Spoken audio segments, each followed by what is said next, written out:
Hi. Just now I finished one car. Then my next repair order is 29401. This is the job card number. So the repair order is check engine light on and no power. Okay. This job card later. Actually I have 3 job cards here, but I will do this one first. And the car is there. Okay. So let's see what is the problem. First we have to verify the customer concern. So let's check if there is really check engine malfunction indicator light. Let's start the engine. Yes, there is a check engine malfunction indicator light in the gauge control panel. So yes, it is now blinking. Okay. So as a technician, we should have a procedure on how to conduct a correct diagnostic procedure. So the next thing to do is first check the DTC, and the second thing is perform actual inspection. Okay, so once we read the DTC using a scanner, there is a troubleshooting procedure as per the DTC, but of course you need to check first the condition of the engine. Okay, the whole system, probably as much as possible. Okay, so I'm going to bring this car now into my bay. That is my bay in front of me. So let's go, guys. Let's do this quickly.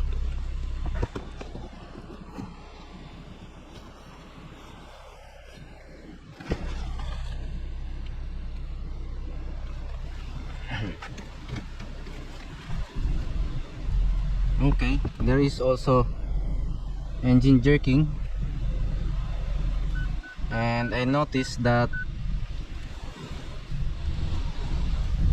the RPM is quite high, and I can feel engine vibration, especially while driving. And even now that it is already in the park position and idling, let's try to rev the engine. It's smooth. Now the next procedure is check the DTC. Okay, let's turn off the engine and turn on the ignition switch so that we can connect the scanner.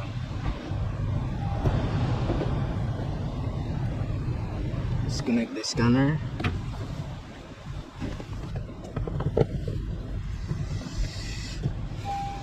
Okay.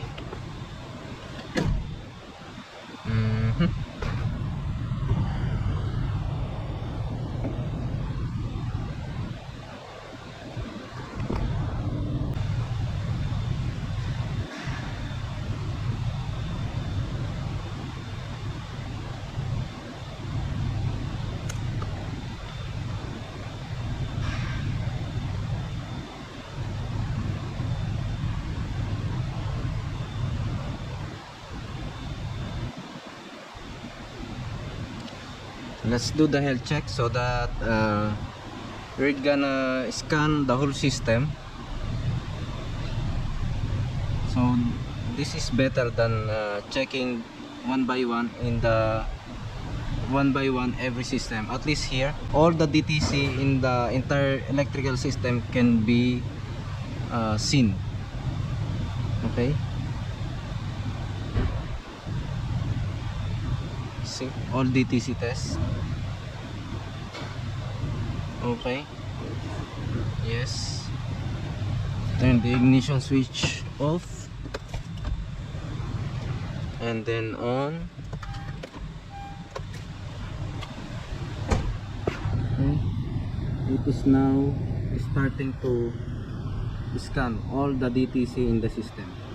Okay, this will take a little bit longer, so I have to turn off this video. Later we will continue covering this video. Alright guys, I hope we already have the result for checking all the DTCs in the system. Let's check.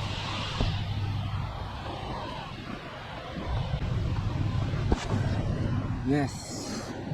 Okay. Now what we have here is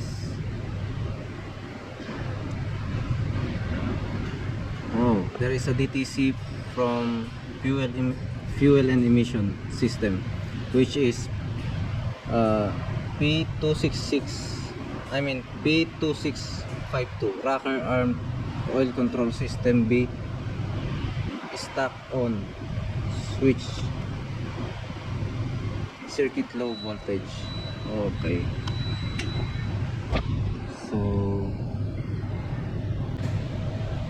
and the other thing is B12D3 power control unit IG latch circuit error. What else?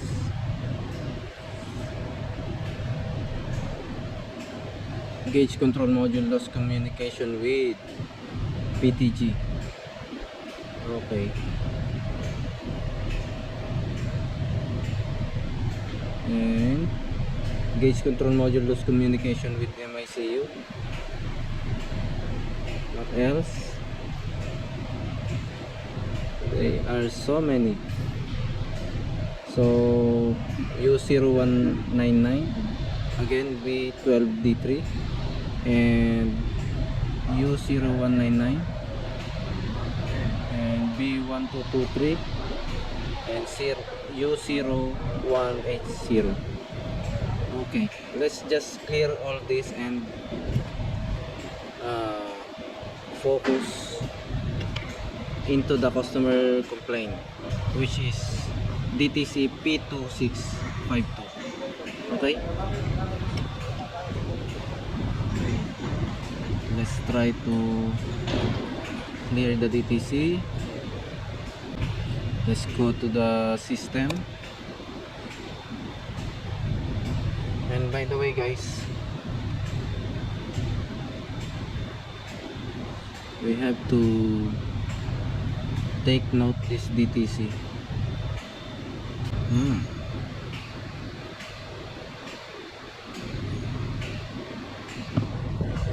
So the DTC is unable to erase. As you can see, we try to erase it, but unfortunately okay.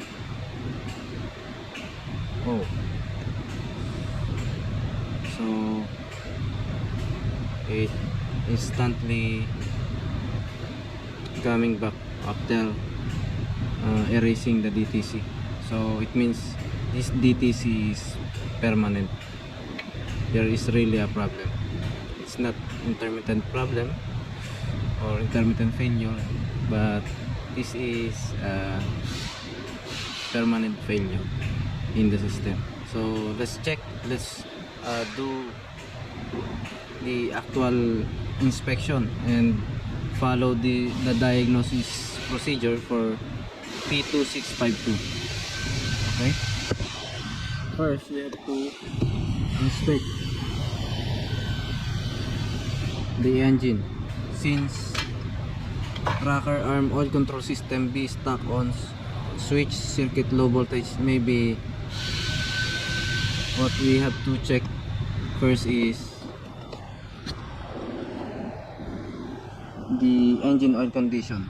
Maybe it is clogged, or the oil filter is clogged, and the engine oil is too dirty, and the engine oil level is totally is too low. Let's see.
Okay guys, let's find out the location of rocker arm oil pressure switch B. Okay, this is the rocker arm oil pressure switch B. So the rear cylinder head, that is the bank one. This is the rocker arm oil pressure switch. This is the rocker arm oil pressure switch B, and the other one here at the back, that is switch A. Then there are two switches here. One is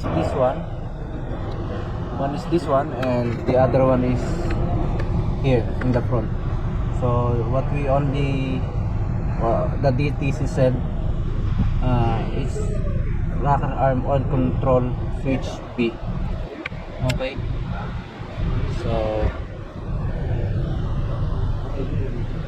we found out the location. We already found out the location.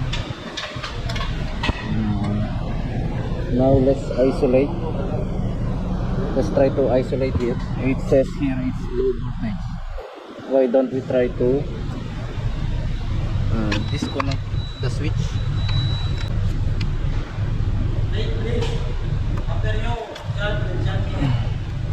It's difficult, but it's possible.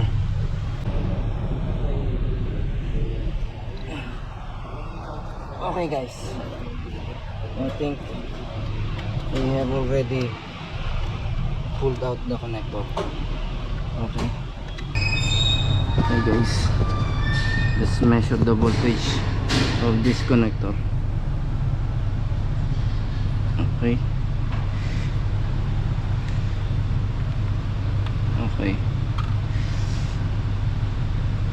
Okay, we measured 12 volts on the connector of rocker arm oil control switch B. Okay, again, so it means the circuit is good.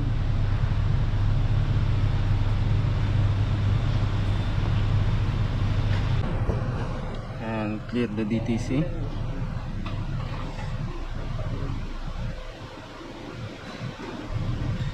Okay,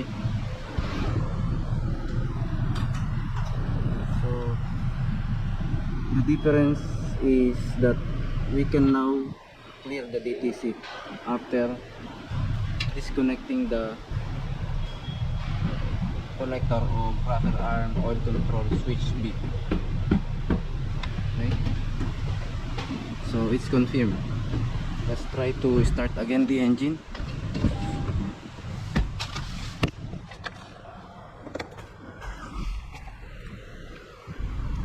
Yes, so we already isolated the problem by disconnecting the connector of rocker arm oil control switch B, because the check engine malfunction indicator light is gone now since we already cleared the DTC. So that is one symptom that we touch the circuit which has a problem. So since we measured 12 volts,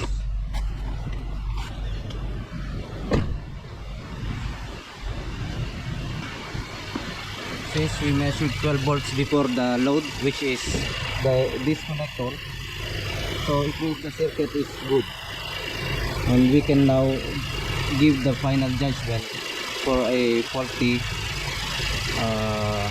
rocker arm oil control switch. That's it, guys. Okay, guys, they already approved the estimate for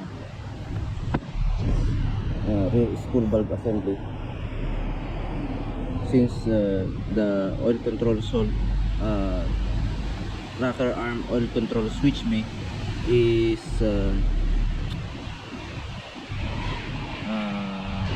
mounted to the rear spool valve assembly.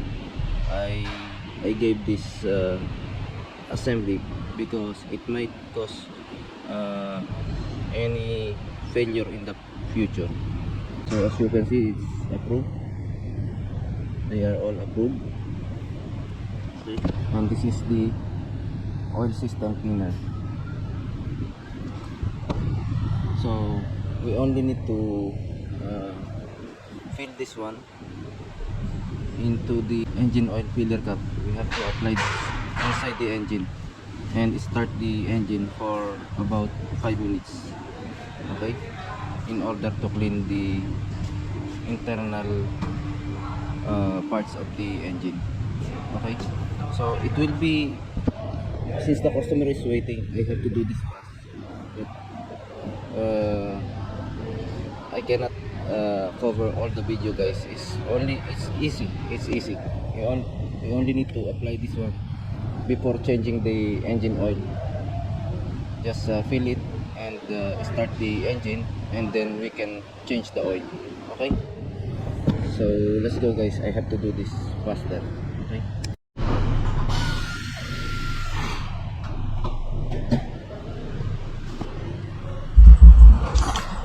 Hi guys, I just have one thing to clarify here.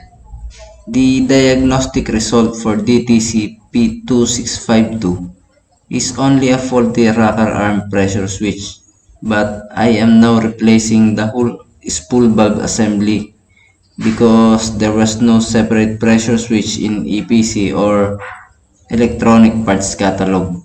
That means there is only one part number including both pressure switch mounted on the spool valve.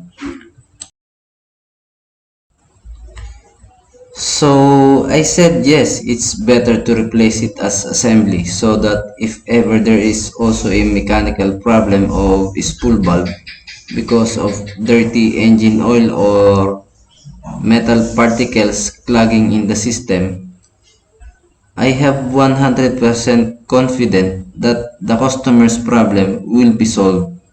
Since I also added engine oil flushing, this will surely no mistake. By the way guys, spool valve plays an important role in Honda VTEC system. The job of spool valve is to couple and uncouple sets of rocker arm by applying oil pressure to its micropiston in order to move as one. Once oil pressure is applied, the coupled rocker arm will then touch into a higher cam profile, resulting higher intake valve lift means more air and fuel mixture will enter inside the engine cylinder, and again resulting a more powerful engine performance.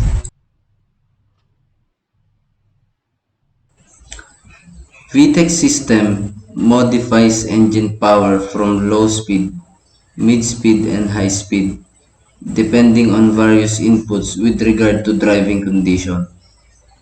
This is why the customer is complaining low power for his car. Three different speed, three different cam profile. The problem is there was no switching up going to a higher engine speed. So the customer complaint is definitely low power. I hope I added additional knowledge to you guys. Please enjoy watching till the end of this video.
Okay. We already finished everything, and I replaced the spool valve assembly, rear, and I already it automatically erased that after fixing the new rear spool valve assembly, which is the rear rocker arm oil control solenoid switch is built in there. After fixing all that, the DTC for rocker arm oil control switch B has automatically disappeared. So, and also, as you can see, the check engine malfunction indicator light is gone. Okay, this car now is ready for road test or final quality control inspection. Okay guys, job well done again.